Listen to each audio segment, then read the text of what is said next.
Hello. Good morning, good afternoon, good evening po sa lahat ng mga amigo ko po, OFW po, lahat ng mga followers ko po. Thank you yung lahat sa walang sawang suporta po sa aking Breaking Balita Pilipinas po, sa aking Pobreng Vlogger po. So again, thank you sa inyo lahat. Mag-ingat, take care everyone po. Siyempre, don't forget to like, to share, at to subscribe po sa aking channel para at least meron kayong mapanood at makita, ma-share din sa iba kung ano talaga ang mga break na balita regarding po sa nangyari sa bayan ng Pilipinas nga lumalala at lumiinit na matindi mga project na with what we call Ghost Project po. So again, salamat po sa inyong lahat. Mag-ingat siyempre of course sa sarili. Huwag kalimutan mag-exercise din at least you done something. Okay?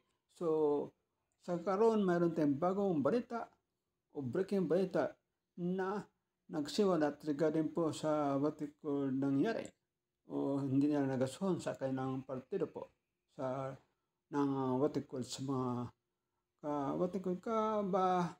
mga project o mga ginagawa po sa ating mga kongresista po sa ating bayan ng Pilipinas. Ito, pakinggan natin.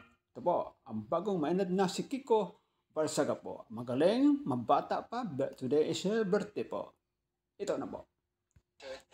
Mostly due to internal party conflicts kasi I was implicated in a plot to remove Speaker Romualdez, which I deny. And I actually had no conflict with Speaker Romualdez prior to this. And secondly, nagkaroon kasi kami ng party meeting. It's mostly private things, pero parang di nagustuhan ng ibang kapartido ko yung naging decision ko or yung naging recommendation ko para kay Chairman Puno. Ano yung recommendation ng kay Chairman Puno?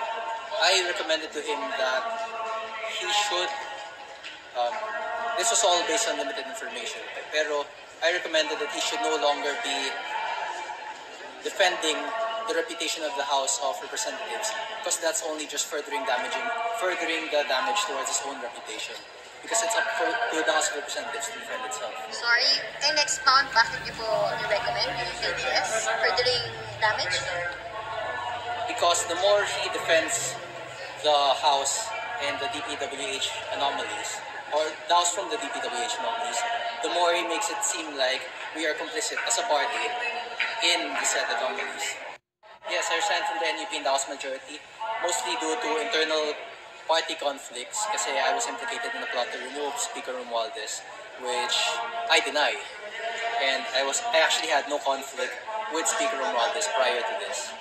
And secondly, nagkaroon kasi kami ng party meeting. It's mostly private things, pero Yan po ang magaling, bata pa, matalino, pugi, number 4, Congressman ng Cavite Region po. Yan po, siya po ang si Kiko Barsaga po ng Congressman ng Cavite Region 4. So, sinasabi niya na he don't like sa pamanakad po. So, again, thank you sa lahat. Mag-ingat. God bless everyone po. Don't forget to pray and exercise po. Bye-bye po, everyone.